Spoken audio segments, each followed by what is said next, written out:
First of all, thank you very much for joining us from as far away as Philippines, in case of you, Joseph.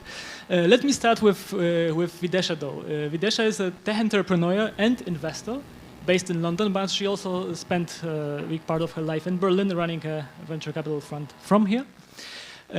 Luis represents the German office of EIT InnoEnergy, which is an institution supporting startups not only in the area of energy but also mobility and sustainable infrastructure. Luis Coppey, who you cannot see yet but will join us soon, is investor of Point9, a seed stage venture capital fund focused on B2B software. And Joseph De Leon is Philippines-based venture advisor and angel investor. So, without further ado, let me jump straight to the topic. Videesha, I would like to start with you. I remember years ago, like when we discussed the investment trends in Berlin, it was a couple, like 4 or 5 years ago. The hot topics were like blockchain, drones, maybe, but not many people talk about climate tech or like, you know, climate resilient technologies. You were the ones who were always focused about it, like from years ago. Why? What was your thinking back then that no one else was talking about those topics? Maybe not most of the people. It wasn't a highlight, but you were in those topics. What's the reason? Yeah, I mean, Dominik, you and I, we go back quite a while, and I think it's more to do with my personal background. So I used to work in the public sector very early on in my career, and so I had touch points with healthcare and with a lot of the other topics that are typically given by governments, so public goods. And so for me, over the years, I have always been talking to people that are not in the venture capital scene per se when it comes to investment trends, but also people who are in politics and other tangential industries. And I think my interest was piqued mainly due to 4 main themes. I guess the first is if you've been in the venture game a really long time, and everybody here also knows it, it's often the same trend gets repackaged over a decade or over a few years. So, you know, a few years ago before the dot-com boom and bust, it was all around enterprise technologies. People were really heavily investing in that. Then it went out of favor because LPs had lost a lot of money in that area, and then it's now back booming again. And in the area of climate tech, I'd probably say the terminology point will be something like, you know, it used to be clean tech. Is it now repackaged as climate tech? So I think that there are always trends in the industry, and there's always LP appetite, which drives that. And then there's kind of the second area, which is around talent, right? So I've always been interested in this area, but is there really deal flow? Is there really talent? Are there really people building companies in climate tech? And there were at the time, but people building solutions in vertical farming, for instance. So in farm, people building solutions around flying taxis, so Lilium and Velicopter.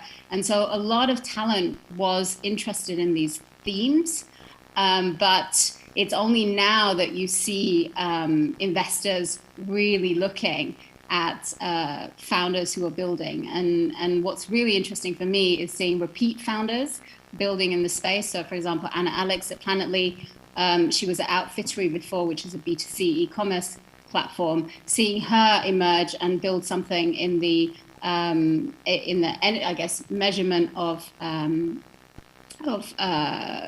carbon emissions and looking at how this affects enterprises is something that is, you know, a new trend in that area of climate tech. So I think it's really a question of terminology, talent, timing, LP appetite.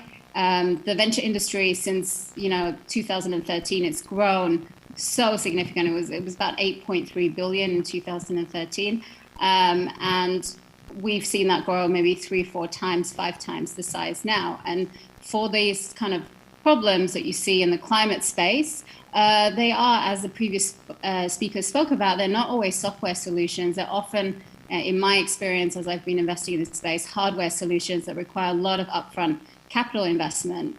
And therefore, you also need a different view on how long these companies are going to take to scale.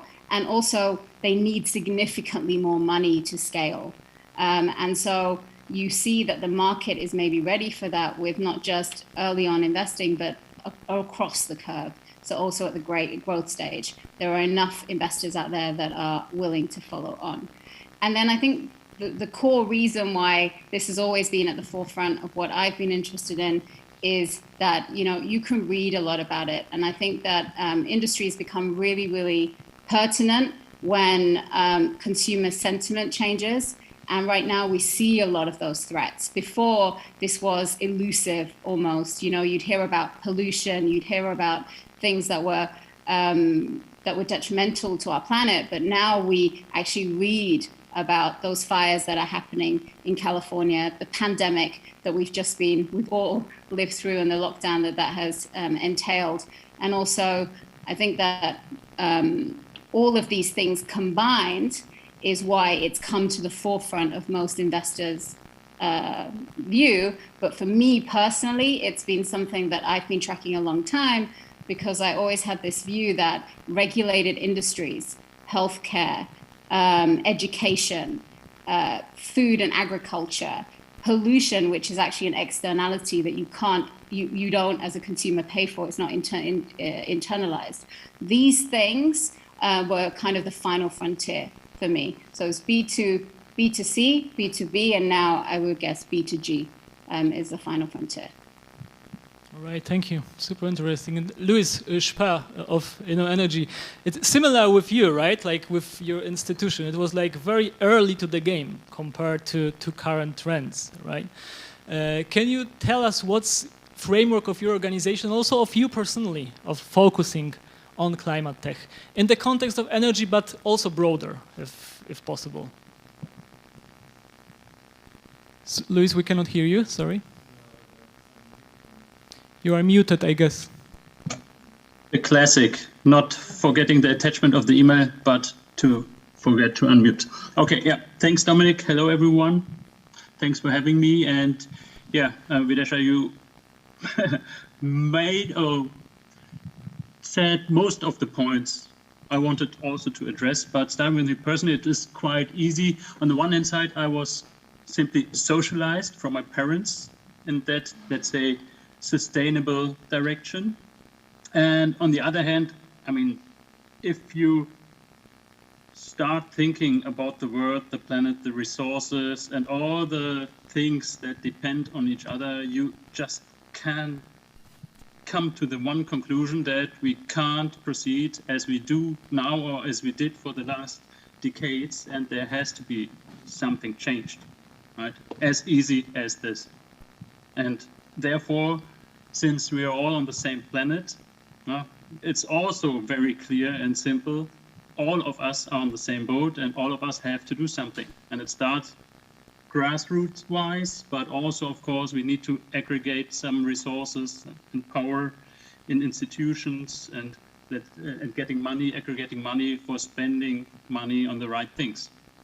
So, and coming from that, it's also clear, of course, that when it comes to big transformations, which are on the one hand side, the opportunities for new players to enter major markets, which we have with the energy as well as with the mobility sector. We see there are a lot of big incumbents stuck in their core business, the so-called innovators dilemma.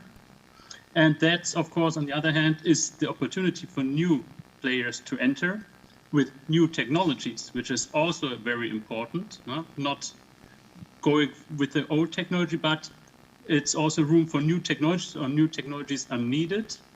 And this means normally new players will arrive with these new technologies. And then we're at the early stage investment, which by definition is a high gain, also high risk, but high gain investment opportunity. And therefore an interesting, at least for some groups, interesting investment opportunities in general. That's for the early stage thing. Now, what we've also seen is, of course, that let's say, Wall Street or Larry Fink and BlackRock or the big guys also going in this direction. I mean, apart from maybe their personal agenda, and maybe they're also socialized like me, very green and sustainable, I don't know. But what is also for sure, they have never ever taken this into their financial investment decisions so far. But that has also changed or is going to change because the overall mindset has changed. I think that's one of the most important points. Coming back to your point, pointing in your direction, Pickers, timing. Timing is very crucial because we had the last clean tech bubble. I think it was 2005, 2006, starting until 2012, where then the VC all went to other, like maybe blockchain, not that early, but to other topics again. And it was a question of timing too, because there the highly regulated market for energy was, in Germany, for instance, there were 4 big players dominating everything. Mobility sector, more or less the same, especially here in Germany with the big guys. And this is now up for change because they have to change the mindset changed, and therefore also the let's say the regulatory framework, which is also important, meaning price for CO2 or other measures that are taken by the governments now. Yeah, especially the last point, regulatory framework, is the one that we would get back definitely in our discussion. It's an interesting point. But before that, let me also ask Luis of Point 9. I'm super curious because you guys are mostly known for investing in SaaS across different verticals, right? So as diverse as you invested in Revolut, you invested in Delivery Hero, you even invested in flying taxis in US, right? But I know that you personally recently focus more on climate tech, right? Why? This is also the question of the trends and the momentum.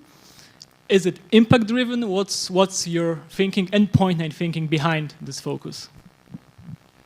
Yeah, first thanks for having me, and I might look like the opportunistic person after hearing Videesha and Luis that have been in the space for so long. I guess the space in which we are at Point 9 for so long is software. And the beauty of software is that it applies to any industry. And our job in a way is to time markets, exactly as Videesha and Luis mentioned. And we also believe that the market timing, the best market timing is actually now, or meaning that the inflection point into the market is actually happening now. And we can have top-down considerations to explain why, and I'm not going to repeat what both Luis and Videesha mentioned, which I think is actually exactly accurate, but also bottom-up. And in a few cases, we've seen exponential adoption of certain technologies driven by the fact that, the cost of solar is decreasing very fast. The cost of batteries is decreasing very fast. And in some cases, the cost of some other centralized utilities, for example, is actually not necessarily decreasing, but the demand for electricity is increasing. So that in some markets in Nigeria, for example, where we led one of our latest investments, it just made sense to think that this clean tech would happen within the next 5 to 10 years and now. And so we just looked at it with this software lens of we know what a look good, let's say seed stage software business look like, and then looked at market dynamics, and it just made sense. So that's one, and that might seem more much less, let's say, smart or interesting than what they mentioned, but it's just the reality of what we see. And then the last point I would kind of add to this is I do when BlackRock says we're gonna consider climate as a the environment in the way we look at kind of investment opportunities. I think they do it because they consider their social responsibilities, but they also do it because they understand that climate is a risk that they need to factor into their investments. So it's not only a social move, they also do it because they understand that they don't know how to assess this risk, but they need to take it into considerations, otherwise they might just be very badly impacted. And there was a quite interesting report published, I think, a week or 2 weeks ago, on like managing climate risk in the US financial system. And you see that there is a lot to be done for us investors, not only to take our social responsibilities, but just to assess the risk properly of one of the biggest risks upcoming. Thank you, Luis. Joseph, what's your perspective from looking at this topic from Asia? Like all those voices, including mine, like very much European at heart, right? How does it look like in Asia? What's the whole vertical and climate tech looks like out there? Fair enough. Guten Tag to everyone. Greetings from the Philippines. So appreciate what everyone is saying, that for you guys, climate change is a risk. Well, in my house, climate risk is a reality. As in this house where I'm talking to you right now, when the super typhoon hit, the water was like 6 feet tall in my house. So good thing we had a second story, or I'd have drowned and died. It's an actual reality in my part of the world where climate risk affects everyone, but developing markets are much more fragile. Oddly though, from an institutional investor perspective, we're a little bit behind in terms of formally making declarations of investing for climate change. We're lagging in that sense. But from a direct perspective, we're actually making investments, similar to what Luis is saying from P9, because it makes good business sense. So I'm a traditional conservative Asian angel investor, and I'm looking at the bottom line. But very recently, I found that I'm actually helping raise capital for startups that turns out are in climate tech, helping the largest, fastest growing hydroponics farm in the Philippines, because they deliver fresh vegetables during a pandemic and they're able to succeed in penetrating the supermarkets, and they're using it at 90% less water and, you know, a fraction of the food miles. Also working with a multinational startup that's doing HVAC as a service platform and marketing that and helping them meet some big developers, because right now the malls are empty and the rent income is down. And so what are the ways they can control their costs? So the other thing is, from an Asian perspective, contrary to what Luis said in terms of a bottoms-up approach, here, because the Asian conglomerates tend to be much more vertically integrated, we're finding that adoption of climate tech is coming from the top down. And it's the large startups that are already successful who are actually leading the charge. So for example, Grab, which is the Uber of Asia, for lack of a better word, they're the ones that are actually pioneering e-mobility delivery fleets in Jakarta in the Philippines. So for here, it's a reality, but we're actually doing it because we think it's the opportunity for business that's available right now. And to the point of the technology highlights, for Asia, there's actually even more need for that, because one of the things that Europeans and Westerners don't realize is that when Samsung makes a battery, for example, that's tested in a nice, comfortable room in South Korea, when it comes to the Philippines or Jakarta, the humidity and the heat destroys all the efficiencies of that battery technology. So there's still a lot of work to do, but for us, it's about making the changes now that help people make money, because the opportunity is right there. But in the long term, we'll have an impact that's very, very personal for most of us. Thank you very much, Joseph. Let me briefly get back to the topic that Luis Sperr started about regulations, but a little bit in a broader context of maybe gatekeepers. So cities, utilities, institutions, which can either enable technology or slow it down. And I would like to address this question to you, Luis, of point 9. What's your thinking about gatekeepers? And just to put this question in perspective, you probably know climate thesis, investment thesis of Union Square Ventures. Like the other day, they openly shared it, and they claim that they focus on technology, on startups that go around gatekeepers. And as much as I understand that they look for those who move fast, is it even possible, you know, to scale technology fast? At the end of the day, you will end up probably with cities, with utilities. like the example of Uber shows us, or more locally tier mobility. Would you agree with this? Yeah, so I think it's a fascinating question actually, because this is a moving field. And if you look at, when the scooter business started, a lot of venture money actually went into that business. Bird and Lime are the best examples, but like Tier, Voi, or Dot in Europe are like the European examples. And I guess we invested in Tier knowing very well that they would have much less capital than their US competitors, but that potentially the dynamics at play could be different. And being Parisian and living in Paris these days, for me, sometimes it's a little bit of a shame to think that like most people are using Uber, which is an American company, and just paying Uber commission for taking taxis in Paris. And I think in a way, 2-3 years ago, I think we were wondering whether or not the cities and just governments in general would let American companies also own the scooter market in Paris. And if you look at what played out, I think a few weeks back, actually the city of Paris, after a long tendering process, decided to allow only 3 companies. One of them is an American one. One of them is Tier, and there is another one. And interestingly, they also kicked out Bird, that had 5,000 scooters in the streets in Paris, and said, no, you were way too aggressive in the way you actually deployed scooters in the streets of Paris. It was like a total mess, to be honest. You would see the scooters everywhere. And because they thought that the way to win this market would be to just flood the city with scooters to make sure that they would end up with a large end user adoption.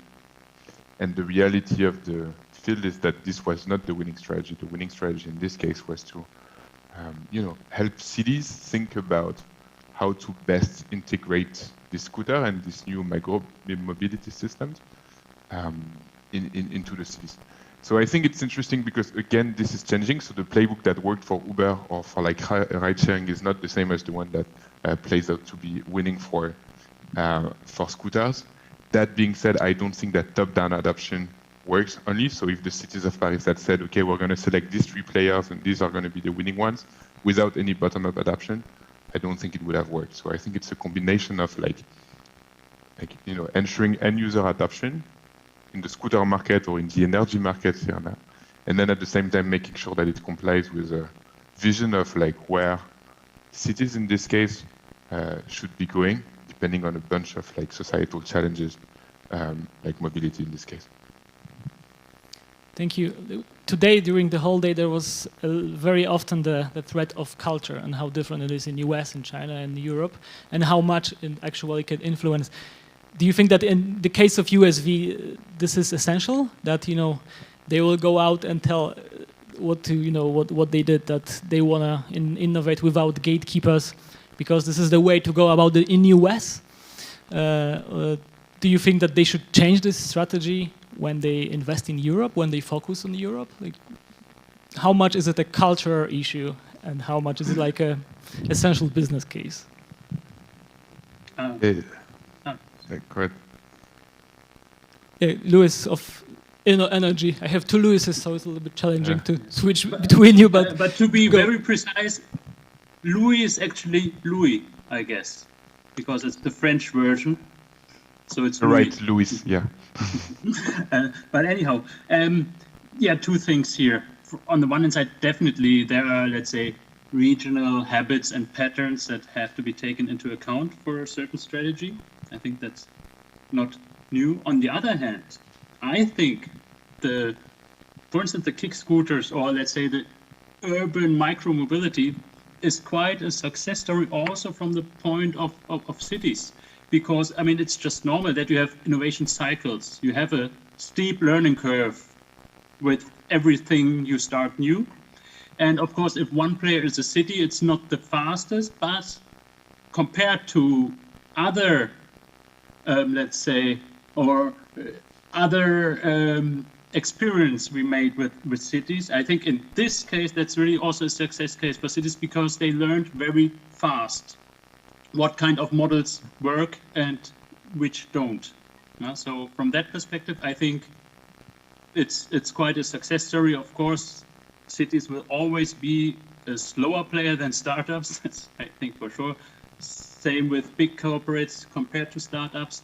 But I think also because of the time and the mindset and the change, everything will and has to or have to fasten up.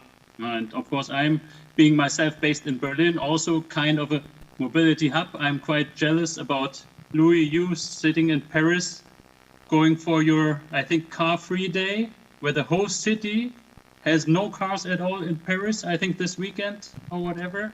So, I mean, that's, unthinkable for me being socialized in let's say, car cities, and now you have a whole city like Paris without cars, at least for some hours only, but I mean, that's just the beginning.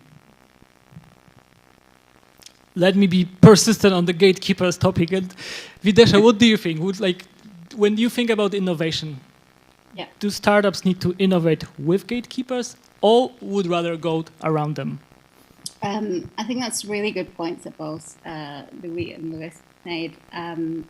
I want to use the example of e-scooters because I also made an investment in Cirque, which is now sold to Bird. And I want to start actually with a story from when I first started in the venture capital industry, which was almost a decade ago. And at the time, and I'm going to use your example, Dominik, of Uber, there were the European counterparts at that time. So you had Halo, which was backed by Index in London, and you had My Taxi, which was backed by Early Bird here in Germany. And, you know, the story or the moral of what happened there was that the regulation, and if you talk to Christian Nagel, who's a partner at Early Bird, regulation was one of the things that the investors blamed why they couldn't build the Uber of Europe. So Halo and My Taxi at the time weren't able to allow their drivers to use their own vehicles. Whereas in the US, if you are mindful and know how the Uber story started, they were able to. They didn't need to buy the car up front, as they did here in Europe from a regulatory perspective. What's interesting for me is that seeing that next wave of innovation in cities, which is, which is the e-scooters, you see that there's a completely different tactic there, that the cities have actually embraced European players, that regulation is not at the forefront of their minds. And I think cities and gatekeepers have kind of woken up, and you can see that as a message just in Europe in general. We want to build great technology companies here in Europe, and we have missed opportunities in the past. And it's not, for me, I see that the maturity of the gatekeepers has improved here in Europe. You probably have very easy entry points into places like in Asia from a regulatory perspective. The US is very good on the regulatory side to get products out there. And I think that Europe previously had lagged a little bit behind on that topic. But now what I see is that just from, these are global problems that require global solutions. And if you don't change yourself from a regulatory framework, then you don't compete on a global scale. And so if you have some cities here in Europe being far more stricter than those in the US, then you know that you're going to miss out again, because these solutions are global. Just because a company is built in the US doesn't mean that they can't expand here into Europe or into Asia. And so I feel that the whole dynamics around gatekeepers in the market is completely changing, just because everybody wants to build and have leaders, category leaders in their own markets. And that's something also what Lewis mentioned before, is that you want to have a European e-scooter player, and not just, or you want to have a car sharing or a solution, a mobility solution that's not just from the US, as was previously experienced. So from my perspective, I just think the maturity level and the knowledge level of these gatekeepers has improved significantly. And that just means that technology adoption is better. And the one thing that I've learned is that regulation really doesn't matter if you have scale and if you have customer sentiment behind you.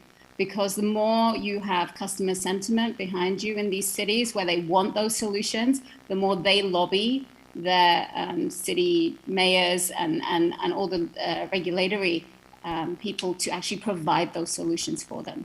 So I think that it's all about power dynamics and about global solutions and competitiveness, and that is what is changing the access and the fact that gatekeepers maybe don't have the same, I guess, negotiation power or the same ability to stop these companies scaling as they once did.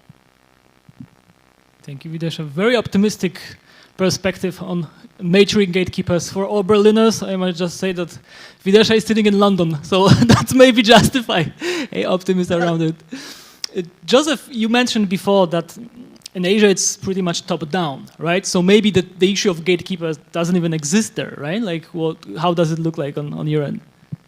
So if Luis is jealous of Louis about car-free days, I'm jealous of all of you with the benevolent leadership that you've got. So first things first, Asia doesn't come in one flavor.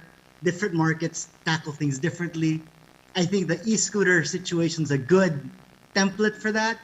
And the shortcut answer to your question of go through them, go around them, the take that my thesis is the best startups are the ones that work besides the gatekeepers. Because when you're implementing new technologies, a lot of times the sclerotic frameworks of the different bureaucracies aren't ready to keep up. So for example, for e-scooters, one of the problems we had in the Philippines was you couldn't register them because the first step was write down the engine number, and the e-scooters didn't have engine numbers, and it blew their minds. They didn't know what to do, and that sort of killed the market very early. But if there was a big player that actually worked with the regulators and the right authorities, this might have gone smoother. For some of the startups I've helped in the fintech space, for example, when they're trying to do something innovative with, let's say, invoice factoring, that's the way that they worked with it. They didn't go around the gatekeepers and the regulators. They actually stepped up to them and said, hey, we know this is an opportunity. We're going to work with you to make this happen. And as a side benefit, the regulators don't look at them because they're all looking out at everyone else in the market. And again, different places have different mindsets. So the Grab Uber example is another great way to illustrate how some markets, for example, Singapore ended up fining Uber and Grab for breaking up, right? They thought they couldn't do that, but what are you gonna do, right? And there are other markets where they just let it blossom. Jakarta and Vietnam have a very open mindset about letting startups go and try to solve the problem, and then we'll see how it works out later. In the Philippines, it's a very different situation from the regulators. E-scooters again.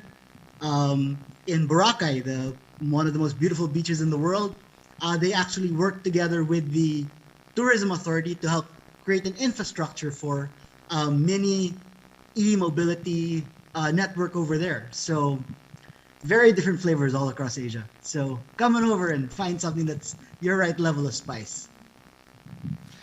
Especially interesting on the startups reaching out somehow to regulators, the gatekeepers. And maybe question to you, Louis.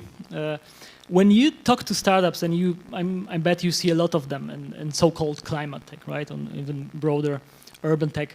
What's their attitude? What do they usually think about those gatekeepers? Is it a problem? Do they try to find a way around them?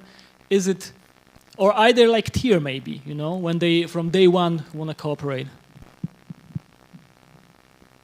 Yeah, this one is for me. So I think it's interesting. I think the more it goes and the more we see startups actually taking into account these regulators. Actually, I've also seen a bunch of companies, including one in Paris, which I spent quite some time on, called Via Nova, which is just selling a platform to the governments, actually, to better understand, in this case, you know, mobility services and to which extent they can collect data to help the governments better plan for various initiatives. So, you know, I think the old mindset of like, we're the disruptors, we go in the streets, we make sure to have, you know, end user adoption, and then we're just going to rule over the government. I think these days are over. And I think from a societal perspective, I actually think that's good. because it helps us think with a like broader perspective about how to best integrate innovation and disruption towards the broader society. And I think, again, I think there are some learnings from the past 5 to 10 years where like we did not necessarily measure like the societal consequences, for example, of like, the sharing economy, for example. And now suddenly we try to regulate that after. And maybe because of these learnings, we try to do a little bit differently with this like new wave of startups. And I think that's good. Do you think these days are over also in US? Like, Point9 is a progressive European company, right? Like USV, let's say, or other traditional US VCs. Are those days also over there, you think, in terms of like looking at those topics? I mean, I don't have a very precise answer for that. The only thing I know is that there are a lot of like US investors that pour a lot of money in Bird, for example, and enable Bird to have super large capex to try to win cities like Paris and a few others. And I guess the learnings for these US investors as well is that they need to take into account the government. So I think maybe it's less prevalent than in Europe, but still in the US I think this is happening as well. But I have I don't have a super precise view on that, unfortunately. Okay, thank you. I would like to stay with the topics of entrepreneurs that you meet in your everyday work, but maybe getting back to the topic of climate. It would be super interesting to learn what do they usually think when you talk to those people. What's their attitude? Is it mostly about business? Is it impact? Is it both? Do you see a lot of greenwashing? What are those young entrepreneurs in climate tech out there? Videesha, if I could ask you. Yeah, I would say that most of the entrepreneurs that I'm meeting, and I'm meeting a lot all across Europe, they're just focused, as any entrepreneur is, on building phenomenal businesses. I think that they are impactful in their essence in terms of the business model. But at the end of the day, if you're building a business, you want to make sure that it scales. You want to make sure that you're hiring the right type of people. And so many of the entrepreneurs that I'm meeting, that operationally focusing on the same topics as all entrepreneurs that I've ever met in my entire career. So I haven't met so many entrepreneurs that use the fact that they're climate focused or that they're impact driven to take away from their ambition, to take away from their willingness to build phenomenal companies. In fact, the entrepreneurs that I meet, they are fully aware that the businesses and the markets that they're operating in are complex, are going to be longer. You have to have a lot of grit to build in these markets, because you're not looking at something that scales in 3 years as you might in a B2C model, but maybe 5, 7, 8 years. So quite a long game. And so I find that most of the entrepreneurs that I'm meeting, they are looking really long term. They want to build really profitable, great businesses, and they know they need to do that in order to get investment. They want to make an impact at the same time. And I think you can have simultaneously purpose and profit. Investors have come around to this. Otherwise, Point9 wouldn't be investing in climate tech, and so have entrepreneurs. So I think, there is, for me, very little difference. I don't see any greenwashing or anything like that. I think really focused entrepreneurs is what I'm meeting. How about you, Luis? When you see the deal flow, what are the people out there? Yeah, for me, it's a bit different. I think that is mainly because we, being an institutional investor on the one hand side, but have not that, let's say, classic investment behavior, because we're able to already invest pre-seed, so very early stage. This means we're in touch with universities and very immature companies and founders. And there, of course, you have a lot of people that are not that greenwashing thing, that's less, but you have a lot of engineers just thinking about technologies and having maybe kind of an idea what kind of market could be solved with that. Yeah? And And also we're meeting several founders that are mainly impact driven. Yeah? And what we also see, and that's also, I mean, we also host PhD and master programs with our public shareholders at InnoEnergy. And that's, I mean, you can't separate it anymore with the, let's say, very young generation coming up, because, I mean, that's for them two sides of the same medal. No? Doing something good, no? And also making money with it.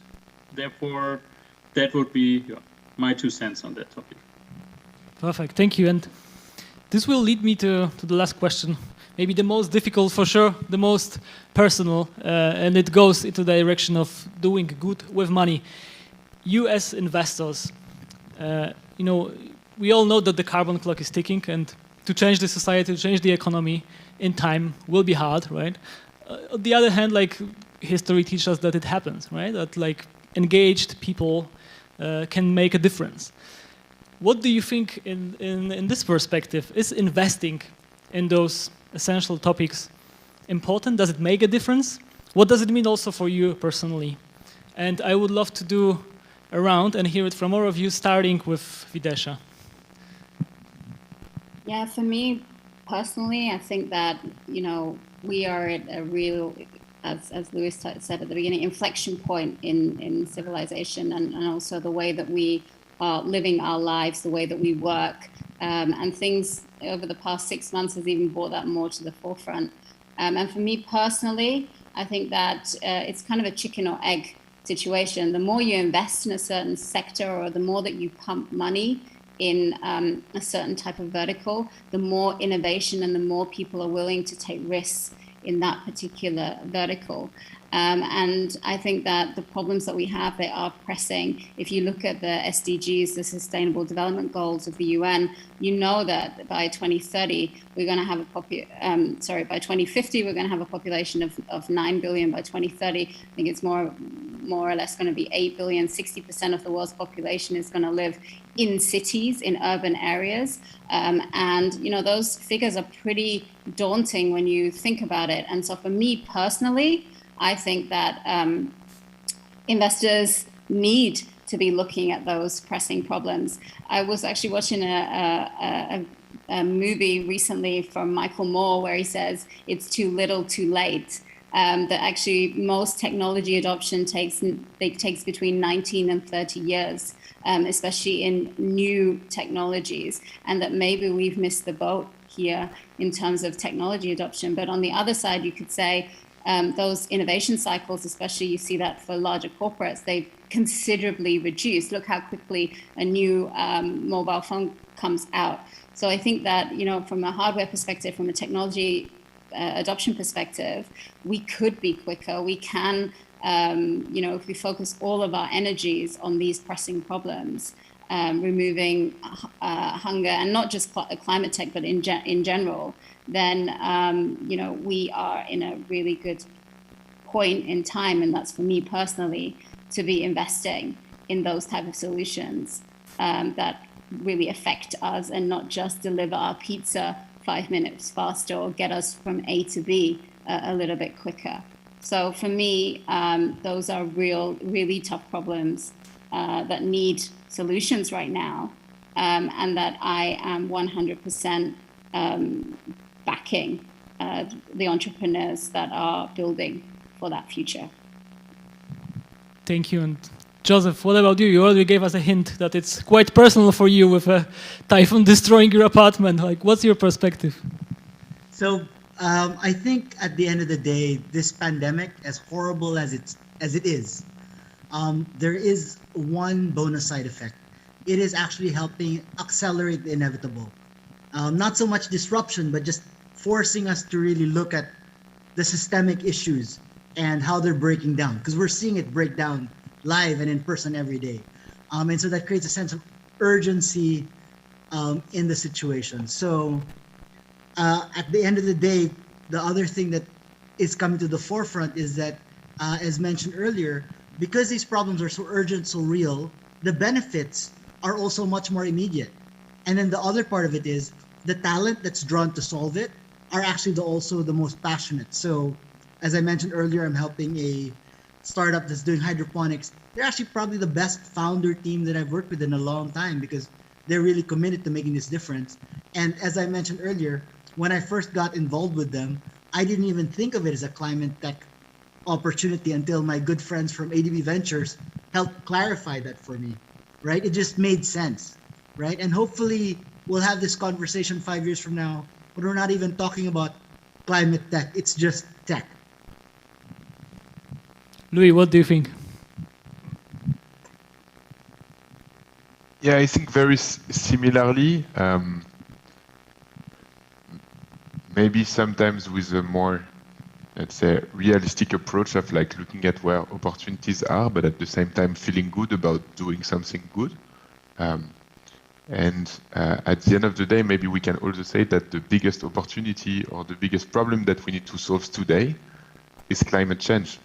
And as soon as we say that, there can only be good business opportunities as well, as soon as you start realizing that this is the biggest problem of our generation. And I think if you look at the color of the sky in San Francisco 10 days ago, I think it's such a good illustration of, you know, Silicon Valley suddenly facing climate change, and, you know, COVID plus the color of the sky plus the fires, you just can't avoid it. That's the problem that we need to solve. And by then, this will drive talent, this will drive entrepreneurs, and capital will follow both of them. And so I'm happy that at Point 9 we can play a small role in that kind of value chain.